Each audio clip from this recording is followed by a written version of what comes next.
mäe otsas elab üks väike tüdruk, keda kõik tunnevad. Läki. Heidi on tagasi. Vanaisa.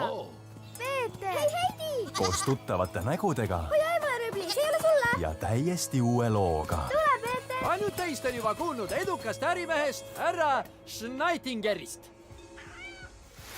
Kas sa kuulsid seda? See on Ilvase poeg. Tal on valus. Me peame ta sealt välja saama. Heidi! Keegi lõhkus ära ühe mu lõksu. See on metsloom. Tema koht on mägedes. Ma viin su tagasi su pere juurde. Sa ei tohi sinna üksi minna. Ma pean seda tegema tema pärast. Siis pean ka mina tulema. Ole valmis unustamatuks seikluseks. Mägi on ohtlik paik. Kallakud, kaljulõhed, maalihked ja ilm võib hetkega muutuda. Milleks on vaja palju julgust ja südikust. Ma üritan aidata kohalikke inimesi ja selline on siis tänu.